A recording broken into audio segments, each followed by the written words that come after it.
What's up YouTube, I'm RuneScape and welcome back to another video. Today is day number 10 in the 50-day video challenge. We are 1/5 of the way through already. It's gone so quick, I can't actually believe we're already 10 videos in. Today we have a fight caves guide for noobs because I'm a noob, needed to figure out how to get a fire cape, got a fire cape, guide time. So let's jump into the clips. Before we do, I just want to shout out my friend Mr. Gurns. He lent me his account today so that I can make this video because my stats on this account just, I could do it, but like it would be really difficult to do it and make a guide at the same time. So shout out to him for lending me his account. Absolute legend. Let's stop messing around. Let's jump into the clips. Hope you guys enjoy. Alright guys, so Fight Caves done easy guide today, essentially fire cave for noobs. This is going to be targeted at people that have not done the Fight Caves before. I imagine that have relatively low stats and not a whole lot of money. So getting into the levels that are recommended, I would recommend at least 70 range and 43 prayer. These are like, they're not requirements because you can do the Fight Caves at any level, but they're essentially the minimum levels that you need to be able to get the Fight Caves done if it's your first time. Getting into the setup, you're going to have a God Coif, a Glory, some Broad Bolts and Diamond Bolts for your ammunition, a God D'hide body, a Rune Crossbow for your weapon, a God D'hide legs, Granite Shield, an Ava's Accumulator, Snakeskin Boots. For your ring, Explorer's Ring 1, the reason we have this is because it gives us an extra prayer bonus, and for the glove slot, you want God Braces. Now, obviously, if you have better things to put in these slots, go ahead, but you only need 70 range and 40 defense to wield the God Armor, so it's recommended because it has a +1 prayer bonus for each piece. But obviously, if you have better, say if you have a Fury, obviously change that out for the Glory. If you have an Armadillo crossbow, obviously change that out for the Rune crossbow. If you have better boots, change them out. If you have an Archer's Ring, get rid of the Explorer's Ring 1. But this is like the ultimate welfare setup for the Fight Caves. This is exactly what I went in with today, and I managed to get one. Now, as for your inventory, I recommend bringing 3 ranging potions, 12 Saradomin brews, 8 super restores, and 4 prayer potions. Now, you may want to mix it up a little bit, bring 10 brews, 10 restores, depending on your prayer level. If it's lower, you're going to need more restores. If your defense level is lower, you're going to need more brews. So, the account that I used today had 80 defense and 70 prayer. I would recommend bringing 12 restores and 8 brews for an account like that. Whereas if you have 40 defense, I would recommend bringing 12 brews. But as a failsafe, 12 brews, 8 restores, 4 prayer potions is going to work most of the time. Now, before we get into the actual guide, I just want to go over the monsters that you'll actually be fighting in the cave. The lowest level is a level 22, the Tuzki. The special ability of this monster is when it hits you, it drains your prayer. When it hits, even if it hits a 0, it will still drain you for 1. It attacks with melee and has a max hit of 4. The level 45 Tuzkex, the special ability of this one is when you hit it with a melee, it recoils 1 damage. However, we're going to be using range, so we don't need to worry about that. And after death, it spawns 2 level 22 Tuzkex. The level 45 has a max hit of 7 and the level 22s have a max hit of 4 and they all attack with melee. The level 90 Ranger called the Tok Zil attacks with range and melee and has a max hit of 13. You want to make sure you never get within melee range of these monsters and just pray range against them. The level 180 Meleeers, the YT Medcot, I'm struggling to pronounce these names, guys. It attacks with melee and it can heal itself and others within its area and has a max hit of 25. However, if you safe spot this monster, which we will be doing in the guide, it can't heal other monsters around it. The level 360 mages, the Ketzek, they attack with mage and melee.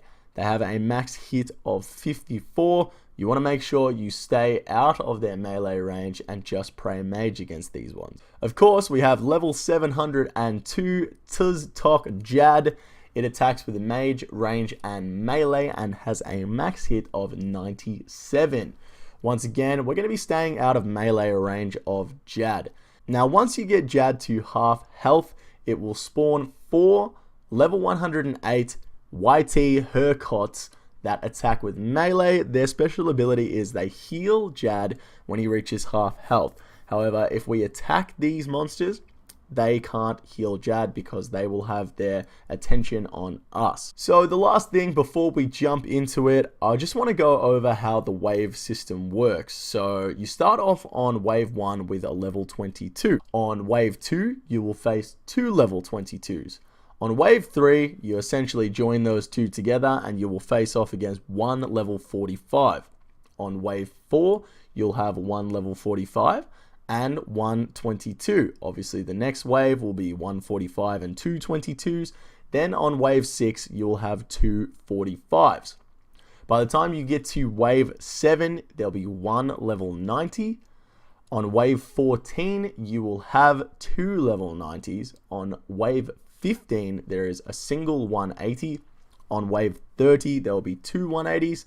Wave 31 is 1 360, and wave 62 is 2 360s. Wave 63 is Jad. Okay, it's time to jump into the guide.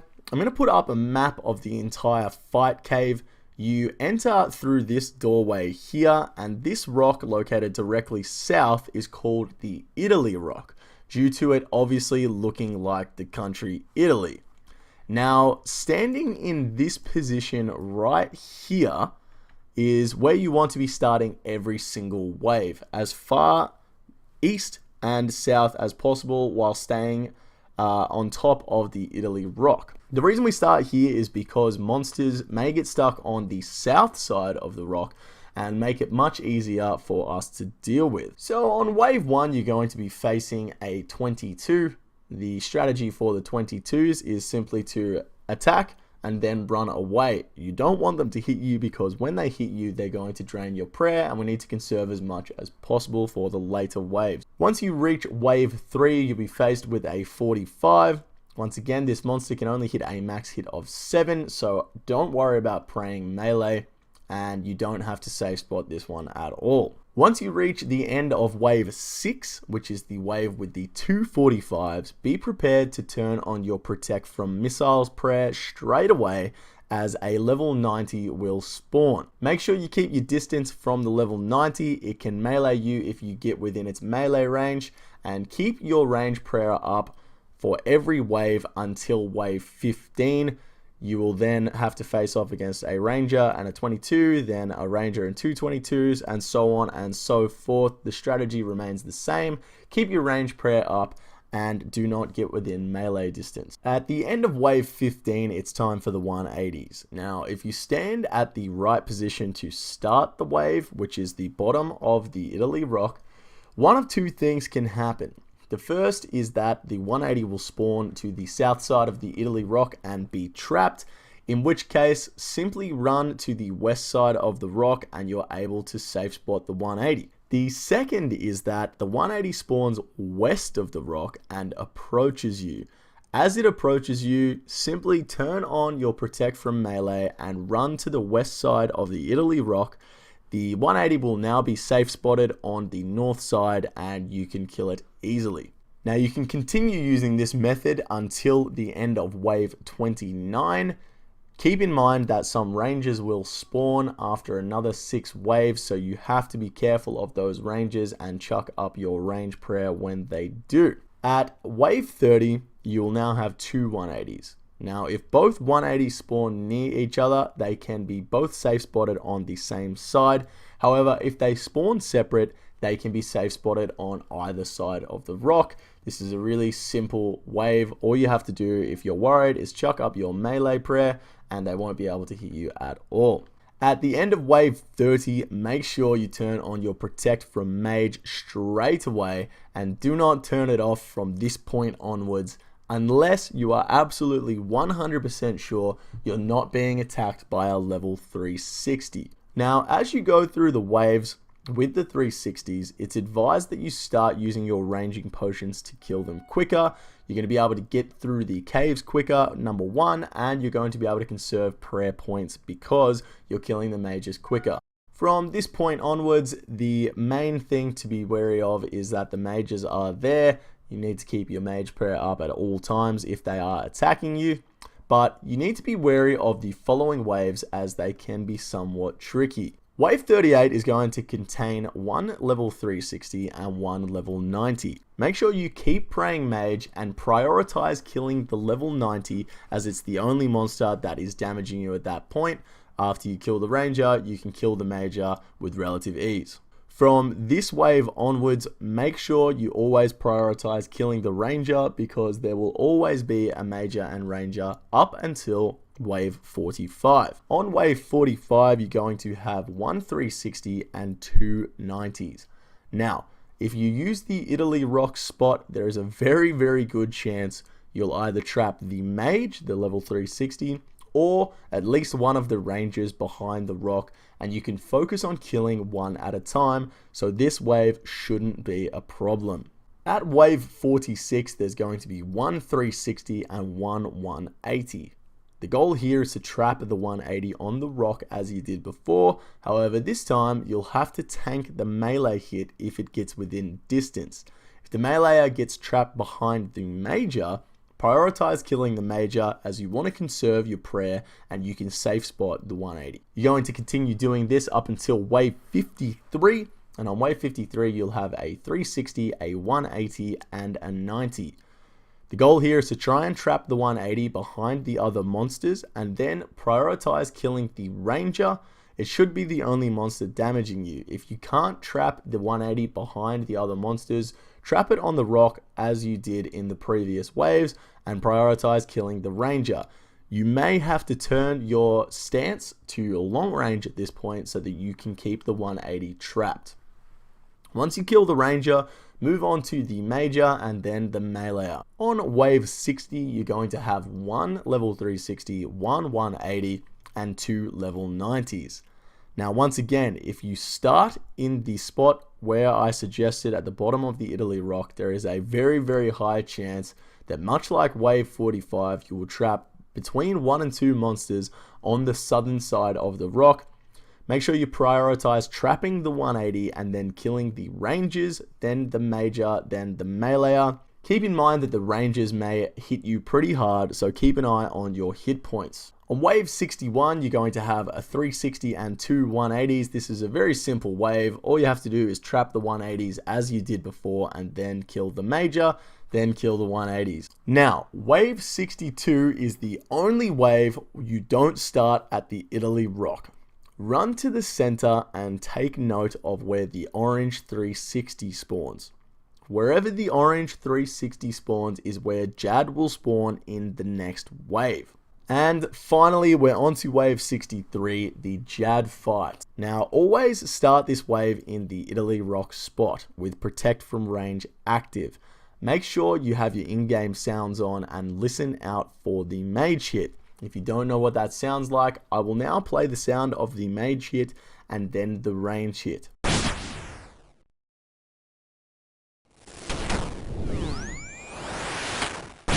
Keep in mind that if you hear the range hit and you don't have your range prayer up, it's already too late. So make sure you have your range prayer on at all times and then switch to magic if you hear the magic hit coming. Now, if Jad spawns to the south of Italy rock, the goal here is to run to the entranceway and then move 3 steps to the west of the entranceway. This will bring Jad just far enough out of the safe spot and bring him a little bit toward you. Once you're hit once, you can run back to the Italy rock spot, keeping your distance. From here, you can get Jad to half health, and then when the healers spawn, change your stance to long range so that you don't come too close to Jad and get meleeed, and then attack each of the 4 healers. At this point, they should be trapped behind Jad, and you should be free to kill him. If Jad spawns anywhere else, then the fight is a little more tricky. you're going to have to fight Jad out in the open, and once he gets to half health and you attack the healers, they will be able to attack you.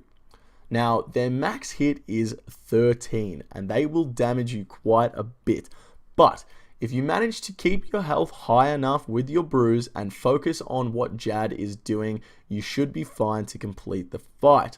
Now, one last thing that I want to mention is that if you don't have much experience facing Jad, it can be quite daunting, especially if you don't know what the mage sounds like, the range sounds like, or what they look like. However, there is something that can help you guys. It is a Jad simulator on Rune apps. So essentially, you just go to the link that I'm going to leave in the description, and you'll be able to simulate fighting Jad. Obviously, you won't be able to hit him. However, you'll be able to practice the prayer switches. Now, I realize that the Jad in the simulator is actually from the RS3 version. However, the attacks are still exactly the same. They make the same motion and make the exact same sounds. So it's really, really good to just jump on there for 10 minutes before you fight Jad and get some practice in when you're not so nervous. Now, I figured out where this app was from a video that Theoatrix made, so big shout out to Theoatrix. He is a fellow Australian RuneScape YouTuber.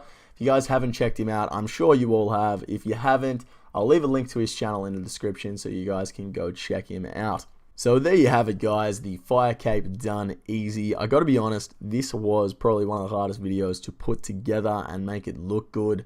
I don't know why, it was just really, really difficult for me. So if you guys enjoyed it, make sure you give it a thumbs up. And if you're enjoying the 50-day video challenge so far, make sure you click that subscribe button.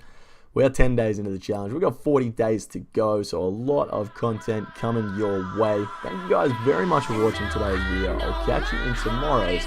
Take it easy.